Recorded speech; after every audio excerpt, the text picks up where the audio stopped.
사무엘상 20장. 다윗은 라마의 나요셋에서 도망쳐서 요나단에게로 갔다. 그리고 그에게 물었다. 내가 도대체 무슨 잘못을 저질렀지? 내가 무슨 죄를 진 거지? 내가 네 아버지께 무슨 잘못을 저질렀다고 네 아버님은 나를 못 죽여서 그렇게 안달이시지? 요나단이 대답했다. 그렇지 않아. 아버님은 자네를 죽이지 않을 거야. 그런 일은 있을 수 없어. 아버지는 큰일이든 작은 일이든 언제나 내게 먼저 알려주신다네. 자네를 죽일 생각이었다면 아버님은 그것을 나에게 알려주셨을 거야. 무엇 때문에 그 일만을 숨기시겠나. 그럴 리가 없네. 걱정하지 말게. 아무 일도 없을 거야. 그러나 다윗은 맹세까지 하면서 말했다. 자네가 나를 좋아해서 각별히 대하는 것을 왕께서도 잘 알고 계셔. 그래서 자네가 이 일을 알게 되면 마음 상할까봐 일부러 알리시지 않은 것이네. 그러나 살아계신 주를 두고 맹세하지만 난 한 발짝만 잘못 디디면 그대로 죽은 목숨이야. 요나단이 다윗에게 물었다. 그러면 내가 어떻게 해주길 바라나? 자네의 소원을 말해보게. 무엇이든지 힘껏 도와주겠네. 다윗이 대답했다. 내일은 초하루일세. 내가 여기 이대로 있다가는 그날에 왕의 식탁에 나가 왕과 함께 식사를 해야만 한다네. 그러니 나를 왕궁 밖으로 피신시켜주게. 모레 저녁까지는 들판에 숨어 있겠네. 만일 자네 아버님이 나를 찾으시면 다윗은 고향 베들레헴에 갔습니다. 온 가족이 매년 드리는 제사가 있어서 급히 가보아야 하겠다고 하기에 제가 허락했습니다. 라고 대답해 주게. 그때 만일 왕께서 잘했구나 라고 대답하시면 이 몸은 안전한 것이네. 그러나 만일 왕께서 크게 화를 내신다면 그분이 나를 죽이려고 굳게 작정하신 것으로 알게. 부디 나의 간청을 들어주게. 우리는 주 앞에서 우정을 맹세한 사이가 아닌가. 만일 내가 무슨 죄를 진 것이라면 차라리 자네가 나를 죽이게. 나를 자네 아버지의 손에까지 넘겨야 할 필요가 없지 않은가. 요나단이 대답했다. 그런 일은 절대로 있을 수 없어. 아버님이 자네의 생명을 해치려고 결심한 기색이 조금이라도 비친다면 내가 어찌 자네에게 그걸 알려주지 않겠나. 그러자 다윗이 물었다. 왕께서 자네에게 화를 내시면 자네가 과연 그 소식을 내게 전해줄 수 있을까? 요나단이 제안했다. 우리 들판으로 나가서 이야기하세. 두 사람은 함께 들판으로 나갔다. 요나단이 다윗에게 약속했다. 이스라엘의 하나님의 이름을 걸고 자네에게 맹세하겠네. 내가 내일이나 모레 이맘때 아버지의 뜻을 확실히 알아보겠네. 아버지가 자네를 죽이려는 생각을 품고 있다면 내가 즉시 사람을 보내어 그 소식을 알려주겠네. 아버지가 자네를 죽일 마음을 품고 있는데도 그걸 자네에게 알려주지 않는다면 주께서 아무리 엄한 벌을 내리셔도 달게 받겠네. 주께서 나의 아버님과 함께 하셨던 것처럼 자네와도 함께 해 주시기를 빌겠네. 그 대신 내가 살아있는 동안에는 주께서 늘 나에게 친절을 베풀어 주시듯이 자네도 나에게 변치 않는 우정을 보여주게. 그래서 내가 죽임을 당하지 않도록 나를 지켜주게. 또한 주께서 다윗의 원수들을 한 명도 남김없이 다 쓸어버리시는 날이 오더라도 나의 집안과 의리를 끊지 말고 좋은 관계를 유지해 주게. 요나단은 다윗의 집안과 언약을 맺으면서 말했다. 주께서 다윗의 원수들을 벌하여 주시기를 비네. 그러고서 요나단은 다윗을 자기 생명처럼 사랑했기에 다윗에게도 그러한 맹세를 다시 하게 했다. 그런 다음 요나단이 다윗에게 말했다. 내일은 초하룻날이네. 자네의 자리가 비어 있으면 아버님께서 틀림없이 자네를 찾으실 것이네. 모레 저녁에는 지난번에 숨었던 곳으로 가서 그 에셀 바위 뒤에 숨어 있게. 그러면 나는 표적을 향해 쏘는 것처럼 화살 3개를 그 바위 곁으로 쏘겠네. 그런 다음에 나의 시종을 보내어 그 화살을 주워오도록 하겠네. 내가 그 시종에게 화살이 네 옆에 있으니 이리 주워오너라 하고 외치면 살아계시는 주의 이름을 걸고 맹세하지만 자네에게는 아무 위험도 없을 것이니 안심하게. 그러나 내가 만일 시종에게 화살이 네 뒤쪽에 있다. 앞으로 더 가서 주워오너라 하고 외치면 주께서 자네를 떠나보내시는 것이니 얼른 멀리 피하도록 하게. 이제는 우리가 서로 약속한 것을 굳게 지키세. 주께서 자네와 나 사이에 증인이 되어 주실 것이네. 그리하여 다윗은 들판에 숨어 있었다. 초하루가 되자 왕은 잔치에 참석하려고 식탁에 나와 앉았다. 왕은 늘 그렇듯이 벽을 등진 자리에 앉았다. 왕의 맞은편에는 요나단이 앉았고 군대 장관 아브넬은 사울 곁에 앉았다. 다윗의 자리는 비어 있었다. 그날 사울은 아무 말도 하지 않았다. 다윗에게 무슨 일이 있는 모양이지? 부정을 탈 만한 어떤 일이 있어서 잔치에 나오지 못하는 거겠지 하고 생각했던 것이다. 그런데 다음 날도 다윗의 자리가 비어 있자 사울이 요나단에게 물었다. 이새의 아들이 어제도 오늘도 식사 자리에 나오지 않은 이유가 무엇이지? 요나단이 대답했다. 다윗이 급히 자기 고향 베들레헴으로 가봐야 하겠다고 하면서 제게 허락해달라고 간곡히 요청하더군요. 다윗은 제게 이런 말을 했습니다. 집안에 제사가 있는데 형님께서 참석하라고 하셨네. 나를 아낀다면 형들에게로 갈 수 있게 해주게나.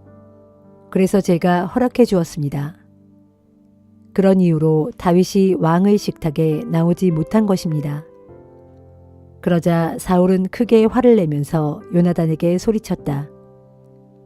이 악하고 거역하는 못된 계집의 자식아. 네가 이새의 아들놈하고 한패인 줄을 내가 모를 줄 알았더냐? 이 일은 너 자신뿐만 아니라 너를 낳아준 네 어미까지 수치스럽게 하는 일인 줄 정녕 모른단 말이냐. 이새의 아들놈이 세상에 살아있는 한 너와 네 나라는 결코 세워지지 못할 것이다. 당장 사람을 보내어 그놈을 잡아오너라. 그 자는 죽어 마땅한 놈이다. 그러자 요나단이 항의했다. 어째서 다윗이 죽어야만 합니까? 도대체 그가 무슨 잘못을 저질렀습니까? 그 순간 사울은 요나단을 죽이려고 창을 겨누었다. 그제야 요나단은 아버지가 다윗을 죽이려고 단단히 벼른다는 것을 확실히 깨닫게 되었다. 요나단은 분을 참지 못하여 식탁에서 일어났다. 그는 온종일 아무것도 먹을 수가 없었다. 그는 아버지가 자신의 사랑하는 친구 다윗에게 못할 짓을 하고 있는 것이 너무나도 슬펐기 때문이었다. 다음 날 아침 요나단은 다윗을 만나려고 들판으로 나갔다.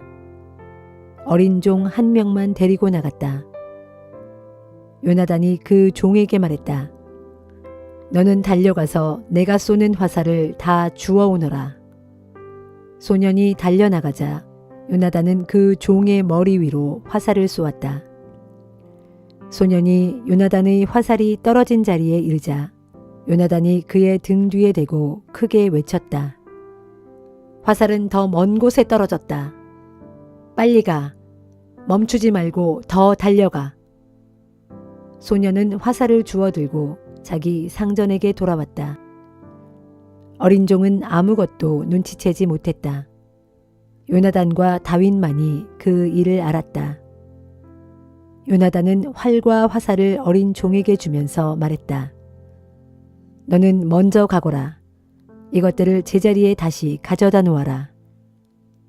그 어린 종이 돌아가자 다윗은 숨어있던 바위 뒤에서 나왔다.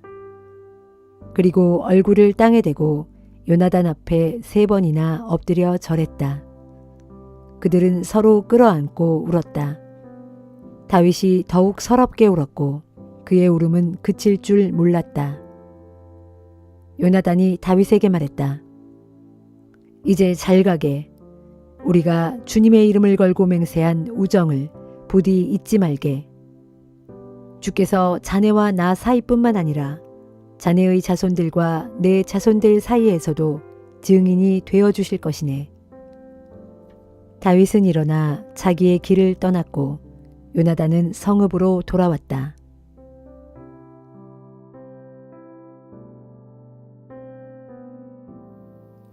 고린도전서 2장. 형제들이여, 내가 여러분에게 가서 하나님의 말씀을 전할 때 유식한 말이나 인간의 지혜로 하지 않았습니다. 그것은 내가 여러분과 함께 있는 동안 여러분 가운데에서 예수 그리스도 곧 십자가에 못 박혀 죽으신 그분 외에는 아무것도 생각하지 않기로 작정했기 때문입니다. 내가 여러분에게 가서 여러분과 함께 있을 때 나는 실로 연약하고 두려웠으며 몹시 떨었습니다.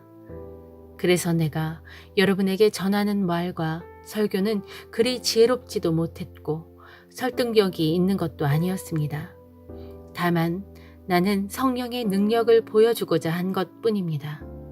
그리하여 나는 여러분의 믿음이 사람의 지혜에 뿌리를 내리지 않고 오직 하나님의 능력에 뿌리 내리기를 간절히 바랐던 것입니다.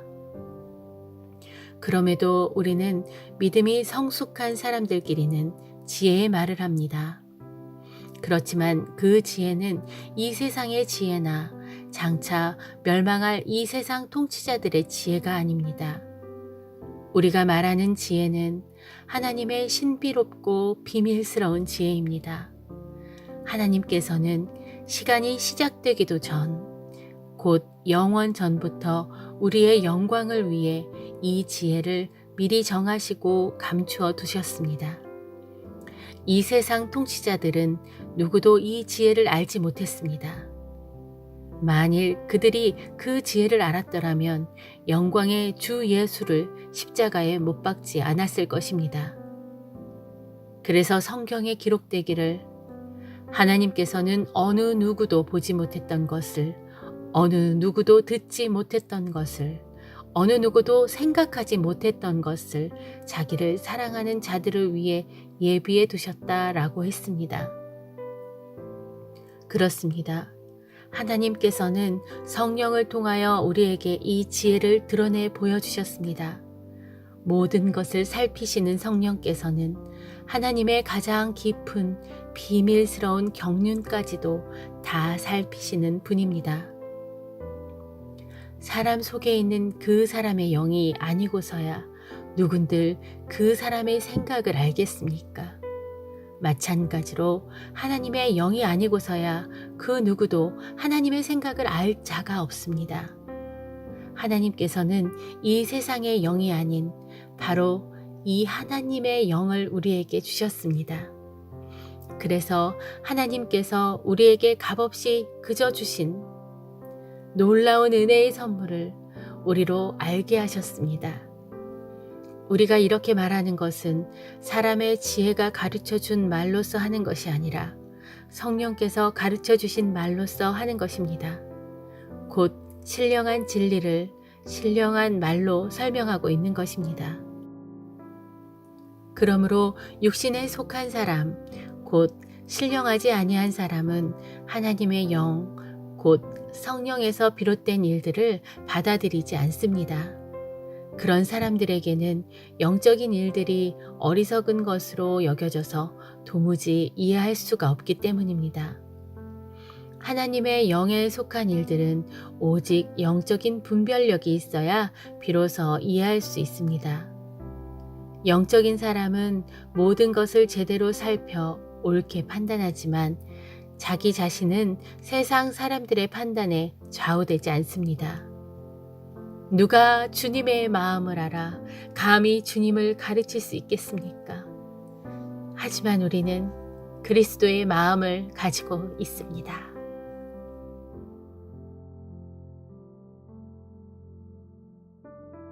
예레미야애가 5장. 주여, 우리가 당한 일들을 기억하소서. 우리가 받은 수치를 돌아보소서. 주께서 우리에게 물려주신 땅이 이방인들의 손에 넘어갔고 우리의 고향집이 낯선 자들의 손에 넘어갔습니다.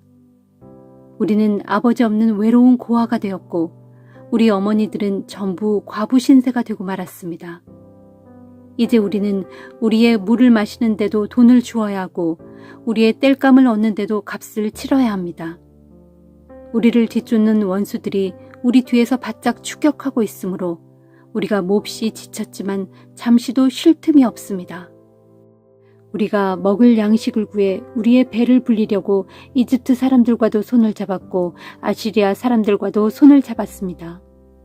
우리의 조상들이 죄를 지었지만 이제 그들은 다 가고 없어졌고 지금 우리가 남아서 조상들의 죄악을 짊어지고 있습니다.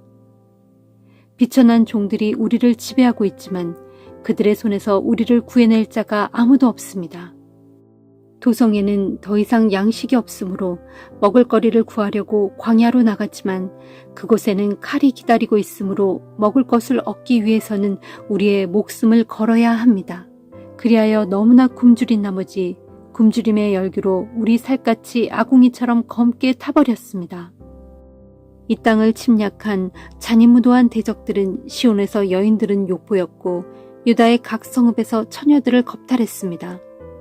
대적에게 사로잡힌 우리의 지도자들은 나무에 손이 묶인 채 처형당했고 우리의 장로들은 존경은커녕 멸시와 천대를 받았습니다. 젊은이들은 힘겹게 맷돌을 돌리고 소년들은 무거운 나무찜을 진 채 비틀거립니다. 장로들은 더 이상 선문에 앉지 못하고 젊은이들도 더 이상 노래하기를 그쳤습니다. 우리의 마음에서 모든 기쁨은 자취를 감추었고 우리의 춤은 통곡으로 바뀌고 말았으며 우리의 머리에서 면류관이 땅에 떨어지고 말았으니 아 슬프다. 이 모든 것은 우리가 주께 죄를 지었기 때문입니다. 이로 인해 우리 마음이 지쳐 쇠약해졌고 이로 인해 우리의 눈이 침침해져 어두워지고 말았습니다. 정녕 시온산이 파괴되고 황폐해져서 여우들만이 거기서 어슬렁거릴 뿐입니다. 그러나 주여, 주는 세세토록 영원히 계시고 주의 보좌는 영원토록 대대로 이어집니다. 그러할진대 주께서는 어찌하여 우리를 영원히 잊으시고 어찌하여 우리를 이토록 오랫동안 버려두십니까? 주여, 우리를 다시금 주께로 돌이켜 주소서. 그리하시면 우리가 기꺼이 주께로 돌아가겠사오니 우리의 날들을 새롭게 하셔서 우리의 영광을 옛적같이 회복시켜 주소서. 정녕 주께서는 우리를 아주 저버리신 것입니까? 정녕 주께서는 우리에게 베푸신 그 크신 진노를 영영 풀지 않으시렵니까? 그렇지 않으시다면 우리를 속히 회복시켜 주소서. 시편 36편. 악한 자의 마음속에는 온통 죄의 속삭임 뿐이어서 그의 눈에는 하나님 두려워하는 기색이 조금도 없구나. 저들은 자만심에 가득 차서 자기 죄를 찾아내어 버릴 생각일랑 전혀 하지 못하는구나. 저들은 입만 열었다 하면 모조리 사기와 속임수뿐이니 지혜롭고 선하게 행동하기는 애당초 틀려버렸구나. 저들은 잠자리에 누워서까지도 악한 궁리를 꾸며내고 스스로 죄의 길에 들어서며 악한 짓 행하기를 마다하지 않는구나. 주여, 주의 인자하심은 하늘까지 닿았고 주의 신실하심은 구름까지 닿았습니다. 주의 의로우심은 웅장한 산줄기 같고 주의 공평하심은 깊은 바다와도 같습니다. 오 주여, 정녕 주께서는 사람이나 짐승이나 한결같이 잘 보살펴 주십니다. 오 주여, 한결같은 주의 사랑이 어찌 그리 소중하지요. 귀한 자나 천한 자나 모두가 주의 날개 그늘 아래로 피하여 숨습니다. 그들은 주의 집에서 배불리 마음껏 먹고 주께서 베푸시는 어진 은총의 시냇가에서 기쁨의 물을 한없이 마실 것입니다. 사람을 살리는 생명의 샘물이 주께 있으니 우리가 주의 환한 빛 가운데서 광명을 봅니다. 오 주여, 주께서는 주를 섬기는 이들에게 한결같은 사랑을 베풀어 주소서. 마음이 올바른 이들에게 주의 변함없는 의를 베풀어 주소서. 오만한 자들의 발에 이 몸이 짓밟히지 않게 해 주시고 사악한 자들의 손이 이 몸을 쫓아내지 못하게 해 주소서. 보라, 악한 짓을 일삼는 무리들이 고꾸라진다. 그들은 고꾸라져서 다시는 일어나지 못하리라.